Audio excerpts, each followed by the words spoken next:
Hello, Sir Jason. Kumusta po? Redman Toys Raymond here. So, ito sir, testingin lang natin yung unit na order nyo.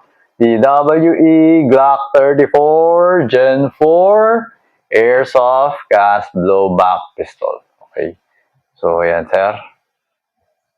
Alright, so ito yung magazine. Nigyan ko na ng 8 na pieces na bala. Okay, tsaka nilagyan ko na rin ng gas. Tama. Okay. So, ang kasama niya sa box is ito, dalawang back strap. No? Kakabit yan dito.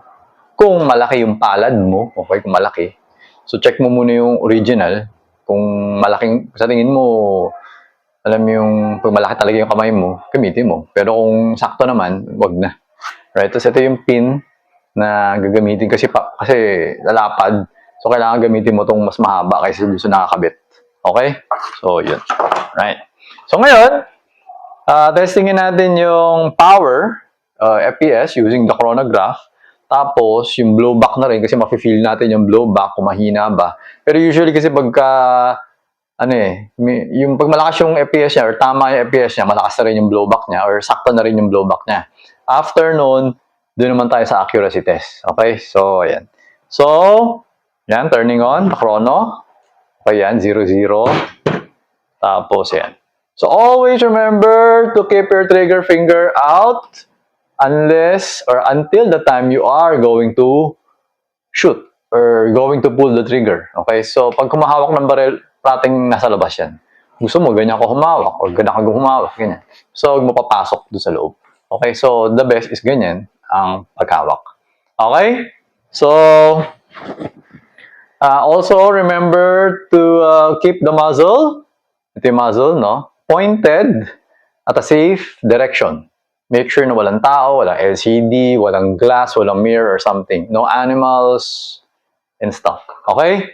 Yan. Yun yung parang dalawa. Tapos, yung iba is always make sure that you know what your target is and what is beyond the target that you are shooting or pointing at. Okay? Kasi mamaya, sumablay ka, tamaan yun nasa likod. Kaya, yun yung mga, meron pa yata. So, yun naman yung tatlong pinaka-importante. Alright? So, ito na. Inserting the magazine. Okay, teka, parang kulang yata sa lakas. Yan, okay. Tapos, yan, yung BB. Okay, so ito, firing. Lakas. Lakas to kasi mas mahaba yung barrel. Yan, 379.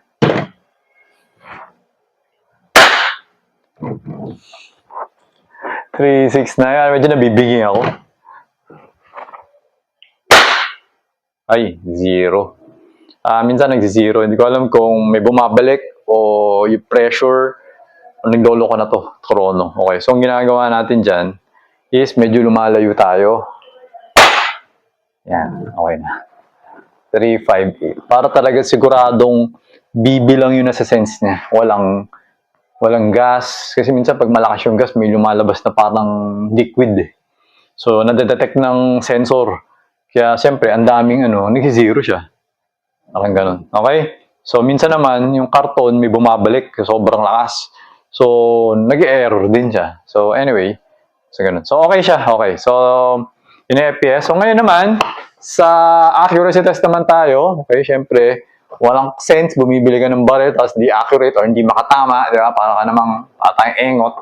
Yun yung purpose. Kaya tayo bumibili na to, para mag-target shooting, di ba? Kaya kailangan diretso. Okay, so ngayon testingin natin, just to make sure lang, so far, di pa naman ako pumapalya, lahat ng baril na binibenta natin talaga diretso. Okay? So, ang ibibigay kong target sa'yo, so, ang target box natin, kung naka-follow kayo, basically, ipipicturean ko naman, send ko sa'yo. Ang distance ng target box is 2.3 meters. Okay? Ang target size is 2 inches in diameter. Alright? So, ang ibibigay kong target sa'yo ngayon is yung nasa pinakataas. O, pag sinend ko sa yung picture, malalaman mo na, ito yun. Kasi ito yung pinakataas. Siya lang naman mag-isa nandoon sa pinakataas eh. So, nasa center siya. Center, tapos yun yung pinakataas. Yun yung bibigay ko for this. Okay? So, ito na. Barilin na natin.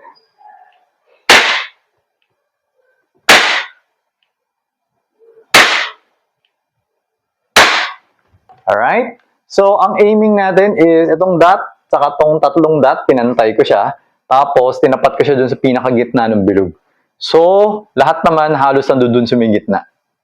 Okay, so maganda yung accuracy niya. So, sasend ko yung picture, kasi at saka we're only using 0.20 grams na BB naman, you know. So, actually, mas maganda kung mas mabigat para mas maganda yung groupings. Ganun siya. Pero, syempre, pagka mas mabigat kasi yung BB, mas mahal.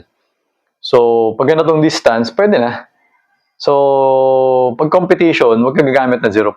Pag competition, kailangan siguro, ako gamit ko sa competition, 0.28 eh.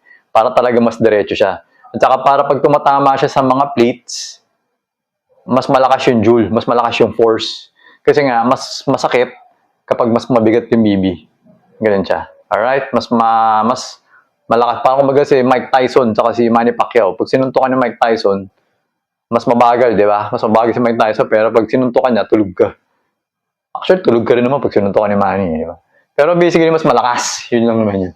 Alright? So, ito, nag-open na yung slide kasi wala nang bale, removing the magazine. Okay. Pull back the slide to release the slide catch. Yan. Extended ang slide catch ng mga G34. Pero wag mo siya igaganon yung ginaganon. Wag na. Kasi mauupod yung kanal nung slide. Okay, so hilahin mo na lang yan, bababa yung sarili, kasi may spring yan. Tapos bitawan mo. Okay, hammer down. Alright, so, ayun Sir Jason, okay na to. So, I'm packing this, tapos, dadalhin ko na siya sa courier tomorrow para ma-process na yung delivery papunta sa inyo sa Laguna. Okay? So, ayun sir, thank you for your order. Until next transaction po, always remember to stay safe, stay great, be good, and be thankful always. God bless po sir. Bye-bye.